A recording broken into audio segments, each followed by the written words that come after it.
Mafia, welcome to Chess Table Talks. And today, well, I don't like introducing my guests, I like my guests to introduce themselves. So brother, can you please introduce yourself to everyone? Yeah, Sherard, Shekeese, Duvall, Columbia, South Carolina, where I'm from, born and raised, filmmaker, hip-hop advocate, and ambassador in South Carolina. Yeah, that's it. All right, so let's touch on that. Let's go back to the beginning a little bit. What's the now you're my age bracket or whatever. What is the thing? What is the song or the thing that made you fall in love with hip hop that very first time? The song or the thing, the video, the breakdancing. Like what drew you in initially? So first I like how Quasi just threw my age out there for everybody. We're in the same age bracket. I see what you did, Kevin Hart. Hey. Don cheated me just now. No, it's all good. But the song that caused me, and we can play some chess too. Like, oh, let's get it. Like,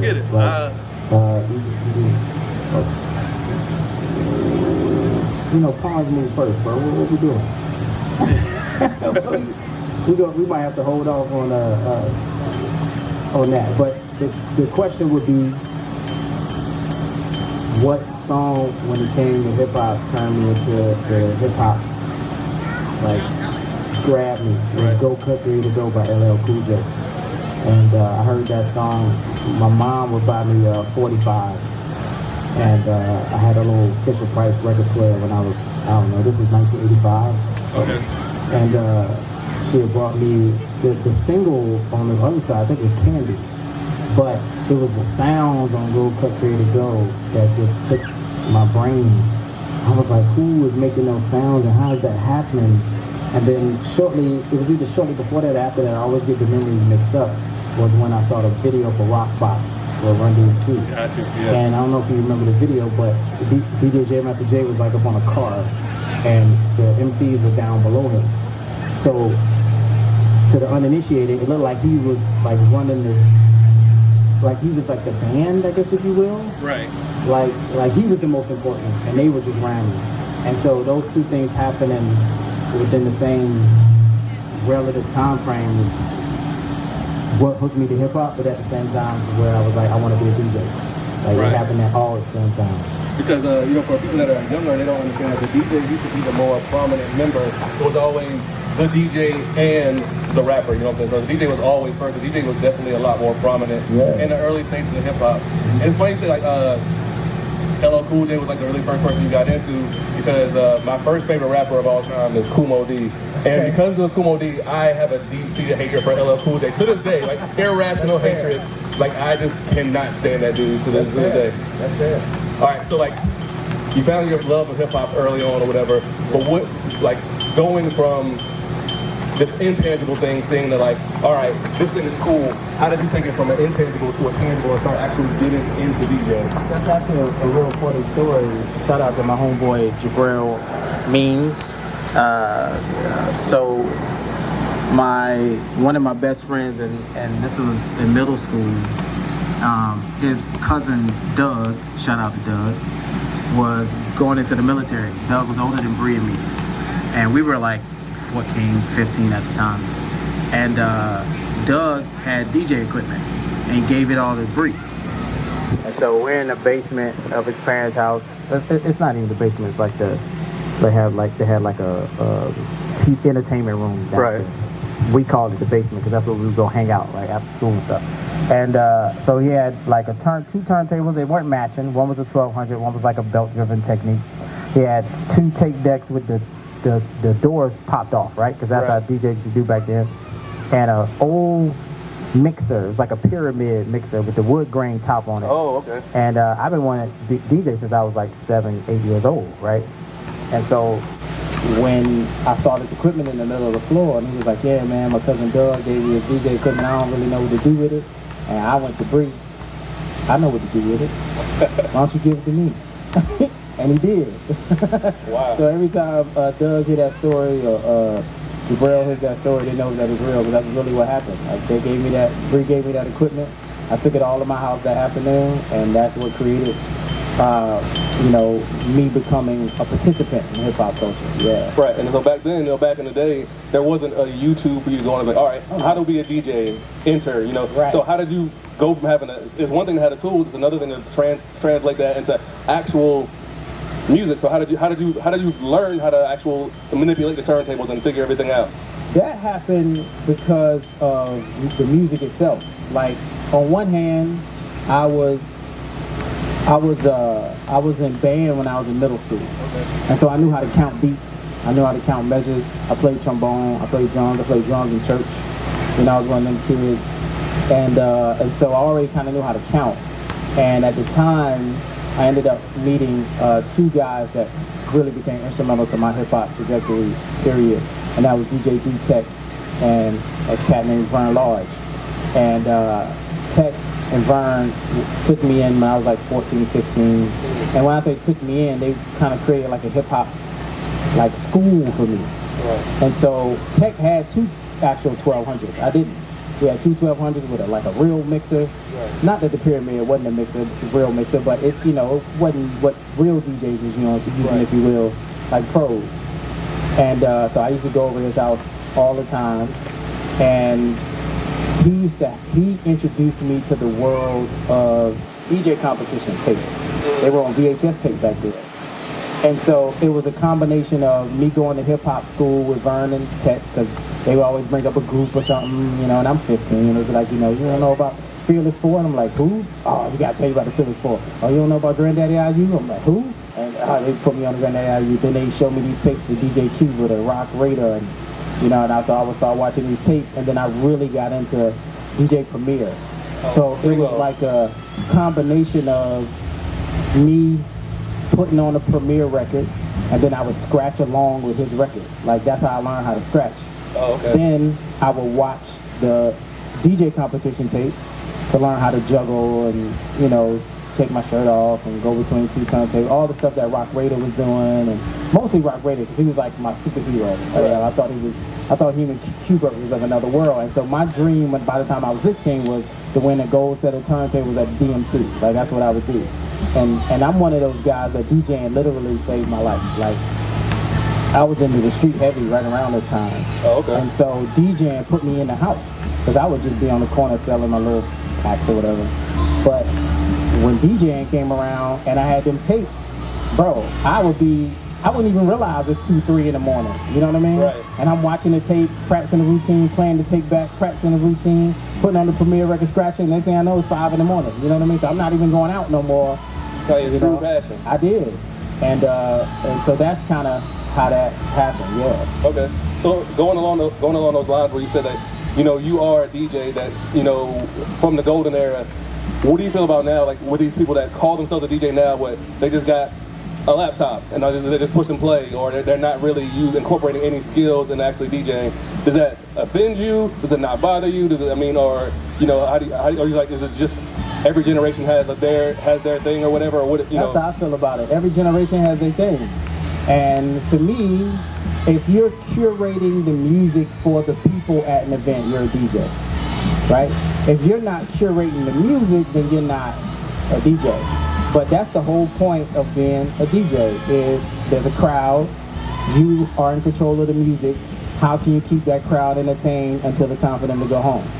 So I don't care if you do that with a laptop or a phone or a generator or a keyboard. It don't matter to me. You know what I mean? Right. And so I don't, I think it's all about, are you staying true to the essence of what a thing is? Yeah. That's really all it's about for me. Yeah. All right, so going from learning how to do it, having the equipment, and learning how to do it technically, how did you go to, like,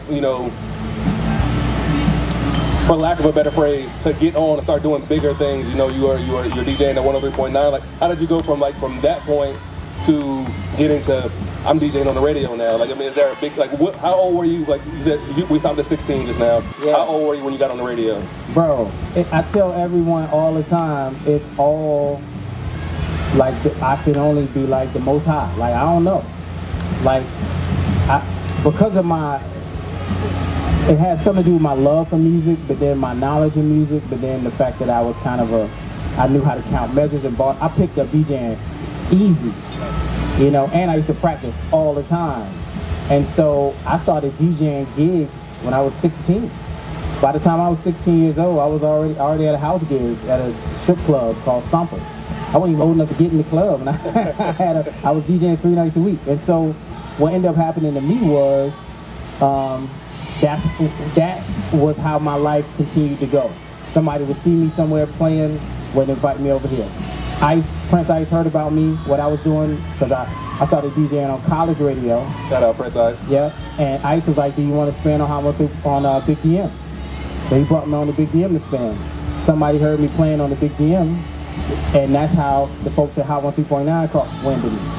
And so they would call me up at WSC, Princess Shout out to Princess Ivory, Harold Banks, Bill Black, and all them to try to recruit me over there.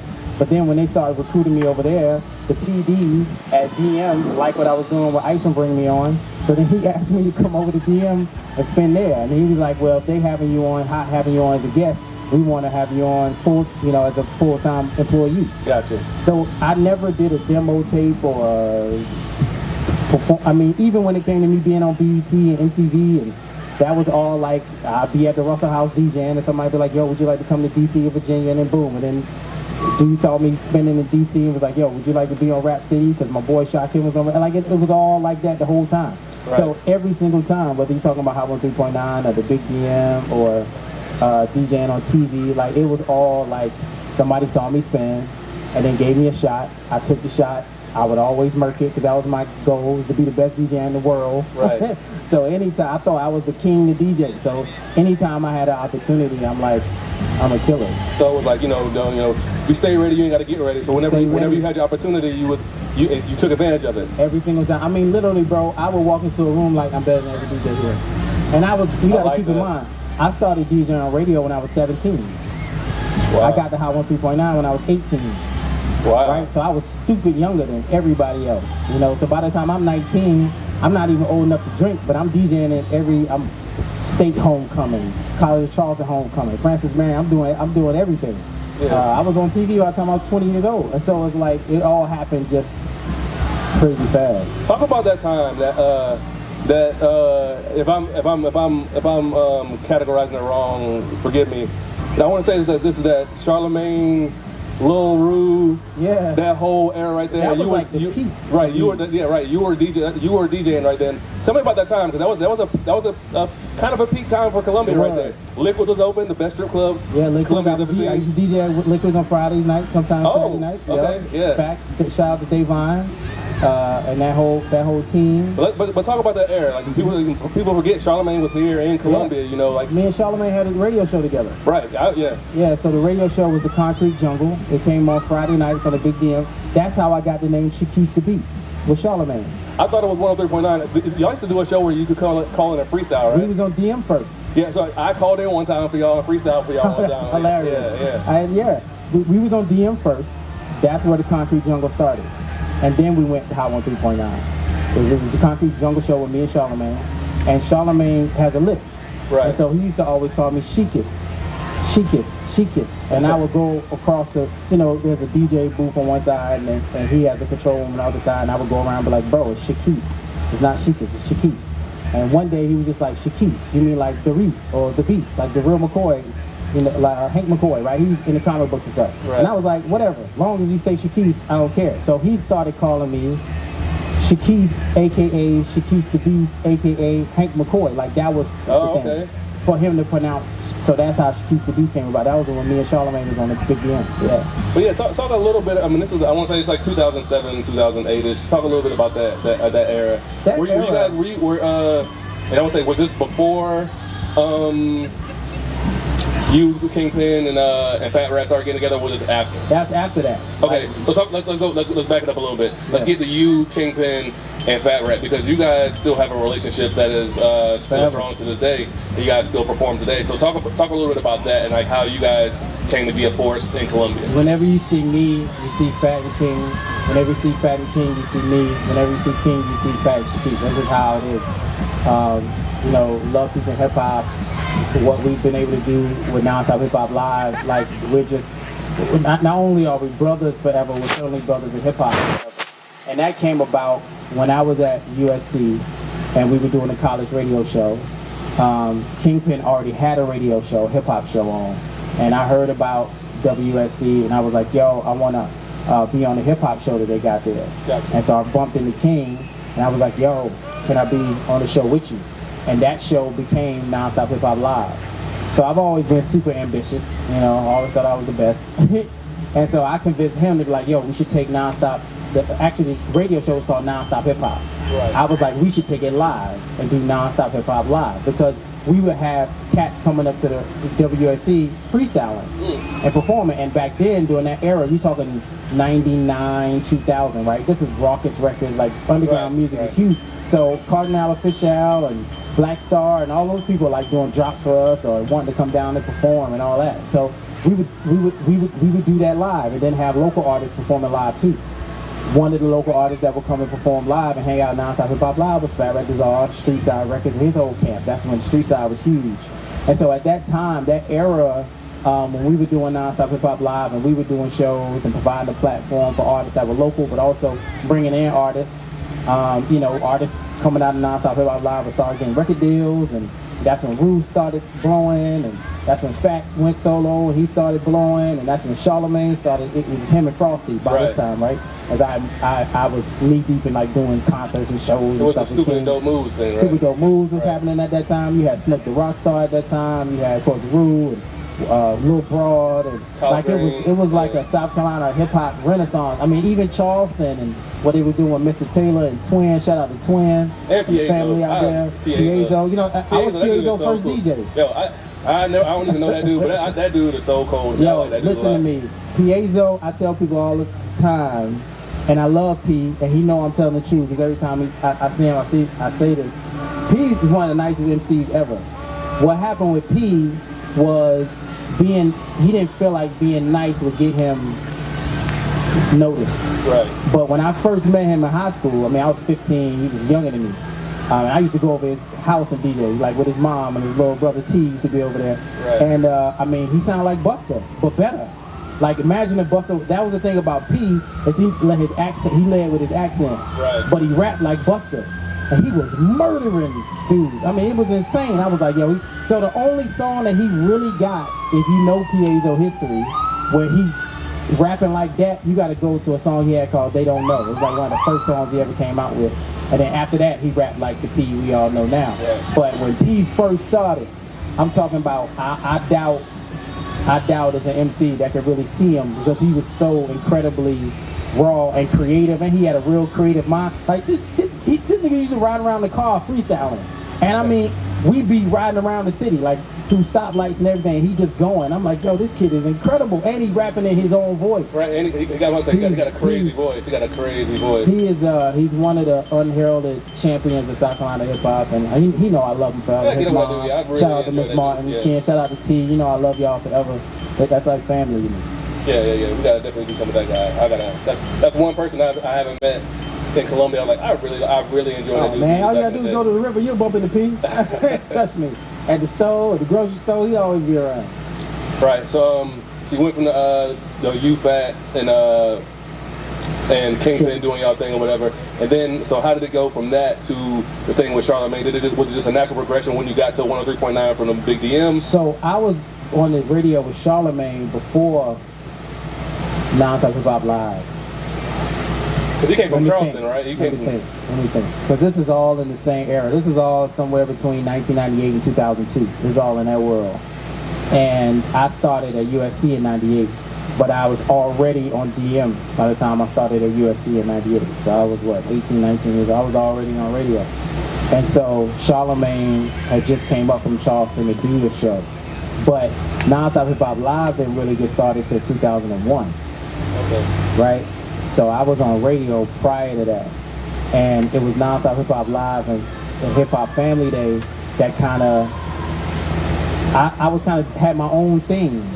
And then Charlemagne created his own thing with Stupid Dope Moves and Frosty. Right. So it was never like Charlemagne's still a homie today. You know what I mean? It was never it was just I had this whole thing going with King, and then when we were doing Nonstop Hip Hop Live right around 2005, 06, 07, me and King were getting a little burnt out doing all the shows. You know, we a lot like Black Nerd Mafia, which is what attracted me to y'all. It was all out of our pocket. You Right, know, yeah. so if we booking Coogee Rap, we paying for that. You know what I mean? It ain't nobody. I know about that. You know, we doing all the promo, we printing the flyers at Kinko's, all that. We doing all that. We designing everything. The website, shout out to Oz, SCHipHop.com, all that whole family. But so Fat came around. Really, to be real with you, Fat was the only person I can remember, or at least one of the only, that came around 07, 08, and we were kind of getting burnt out, and I was like, Hip Hop Alive, and he was just like, yo, what can I do to help? Me and my cousin LJ love what y'all do. This is like home to me, and I want to do whatever I can to help y'all just keep this going. And so that gave us a whole new push, which is how the Beat Street Beat Battle came about, and then the freestyle battle for supremacy that we did for the whole state of South Carolina, and then eventually I started DJing for Fat. You know, I managed them, and then Love, Peace, and Hip Hop in 2013. Like, it all led to that. So, of course, shout out to the Czar, my brother, LJ, the OG. You already know that's family. Right. And I got introduced, I guess, to all y'all through Mitty. You know, Mitty's my guy. Mitty, so yeah, Mitty. Shout out Mitty Mark or whatever. Yeah, it's family. Yeah. Mark is family. Yeah. So talk a little bit about Love, Peace, and Hip Hop Day. Like, let's talk about like how it started and like where it's evolved to now and where you see it going in the future. So, Love, Peace, and Hip Hop, what is the organization now.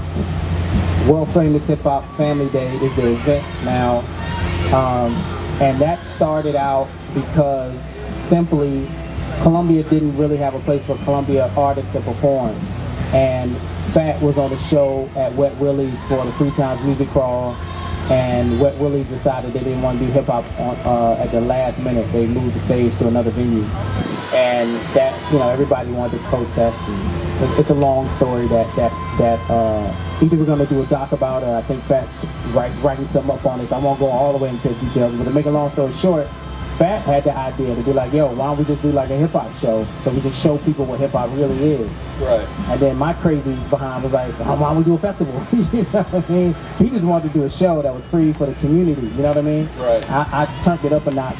And so that's how it started. What Love, Peace, and Hip Hop has evolved into, though, where Fat Rat has taken it, him and his leadership has turned it into something I would never imagine. Where now Love, Peace, and Hip Hop is the organization that's creating something for hip hop that is needed in the state that we've never really had before, that really a lot of black organizations need, and that's a standard bearer. Right. Like what he's trying to do now is say, yo, this is the standard for hip hop in South Carolina. So whether you're a venue, whether you're a nonprofit, whether you're an organization, whoever want to do some business with hip hop, there's a standard that you have to maintain. There's a way that you have to treat the culture, and he is protecting the culture in a way we never had nobody do before. Right. So he's accepting artists, organizations, that are doing hip hop, and saying, let me come in because I'm a not just make sure that you're represented right. I'm gonna make sure that these people represent hip hop correctly. And if y'all don't treat these people with respect, then hip hop can't be a part of your thing. Because so many people have taken hip hop and used it for whatever they want to use it for. Right. And so he's coming in and taking Love, Peace, and Hip Hop to a whole nother place that I never saw. And that's something that hip hop desperately needs in this state. It's something that hip hop desperately needs anyway, general, right? Because the way that hip hop acts is the way hip hop is represented acts in society is our responsibility. Right. And so he just took it up another notch to say, it's my responsibility, bro. I'm gonna take it here, where it's not just an organization.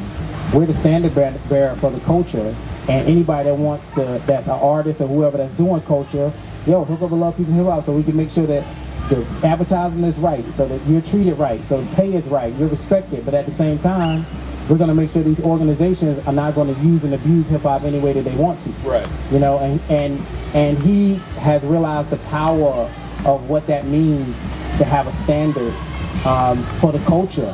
And I think it's the sky's the limit when you do that. Like we need that for we need somebody to do that for black economy, restaurants in this town. We need somebody to do that for black artists in this town. Like to have a standard bearer that's gonna say, I'm gonna put myself on the line to make sure that everything y'all doing is respected. Like it's bigger than I could have ever imagined. So I appreciate him to the utmost for appreciating hip hop culture and South Carolina artists and culture that much. And so yeah, that's where the future is going for.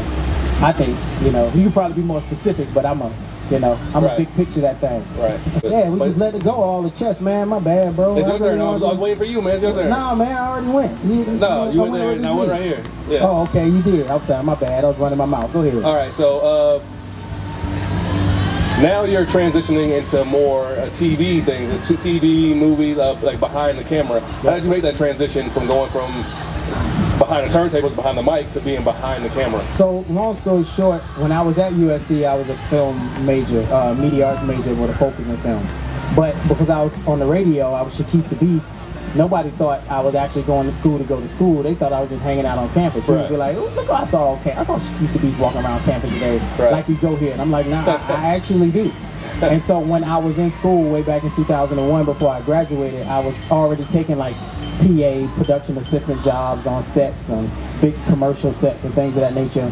And so in 2004, I got a position with Genesis Studios. They ended up, actually Genesis Creative at the time, shout out to Cliff Springs and the camp over there. 2006, they moved me up to senior producer. 2008, we opened Genesis Studios, which at the time was the largest privately owned studio in South Carolina, and that brought in networks. Okay. So a lot of networks would rent out the studio, like ESPN, Discovery Health, blah, blah, blah. Well, when a network comes to town, what they do is they hire a producer to hire the crew in that area. So I was black. There wasn't a lot of black people in that were producing in South Carolina. I was at the largest studio in South Carolina, so it was like the best of both worlds, which is why I ended up quitting DJing. It was that, like, my film career grew so fast that I was like DJing 40 hours a week, but I was working 40 hours a week, you know, on set with VH1 or Discovery Health or somebody. And so it was after I left Genesis in 2012, which is a whole nother story that you can hear about one day.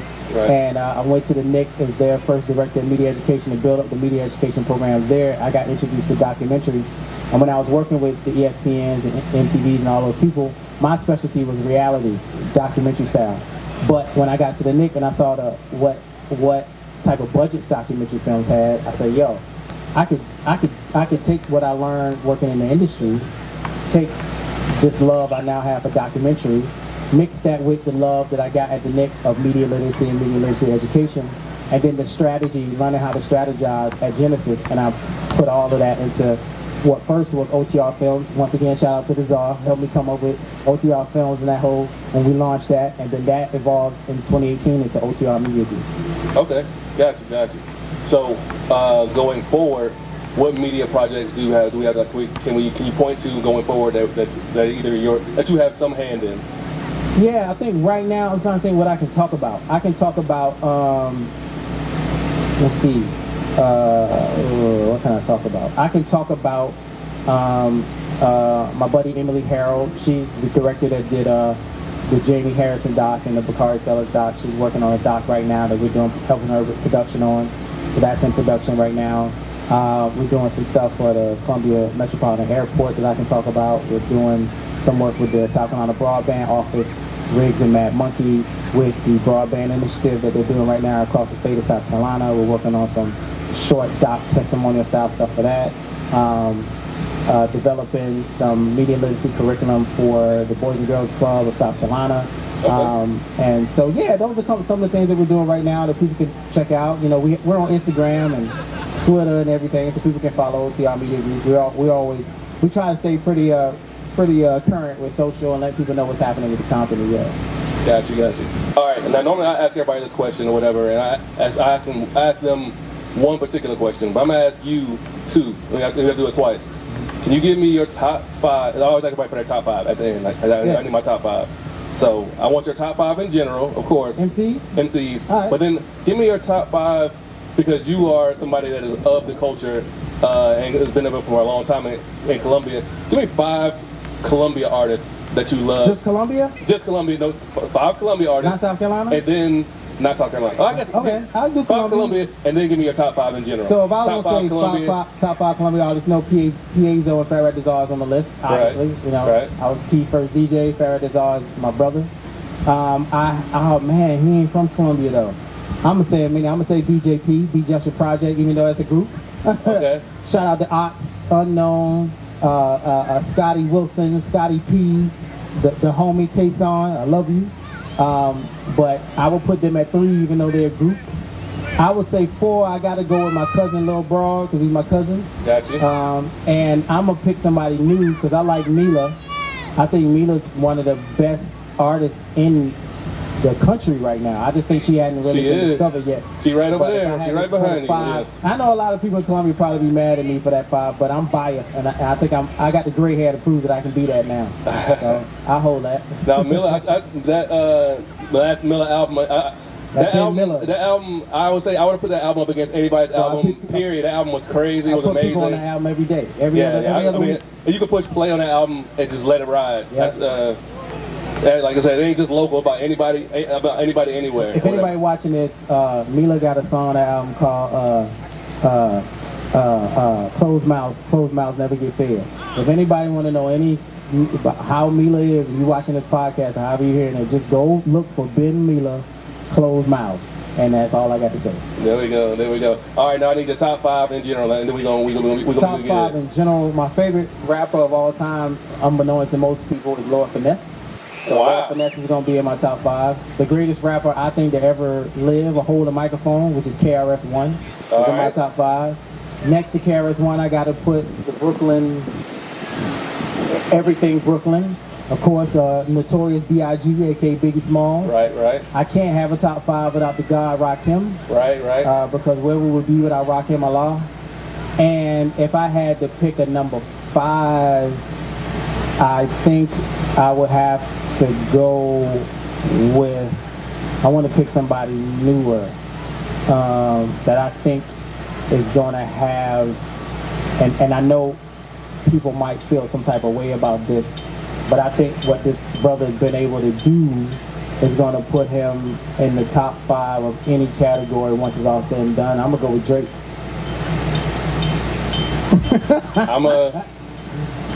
I don't have anything to say about that. I don't have anything to say about that. I'm gonna let that ride. Especially after hearing the rest of the list. That is so weird. Hey, brother, but this was dope. We've been trying to do this for a long time. I'm finally glad we got a chance to sit down. It's an honor for me to be able to sit here and interview you, man. Thank you so much for taking your time out of your day to be here, and thank you just in general for. A lot of times people just like, they got their own thing going on, and that's all they care about is their own group, their own clique, their own crew. But you go out of your way to, to shout us out and to shout other people out. And I just find that refreshing because I know like a lot of people can, they're all about themselves. So you've always been, you came to an event, like we didn't even know each other, you just came to an event and just showed some love, and that's how we met. And I just want to say I appreciate everything you've done for us, and just thank you so much for everything you've done for the community of hip-hop, for South Carolina in general, man. You are appreciated in this community, bro. Well, listen, Quasi, I'm going to get that right back to you. I know people going to say whatever they want to say about people that do what you do. But I understand the sacrifice of putting your life on the line just to give artists some place to shine.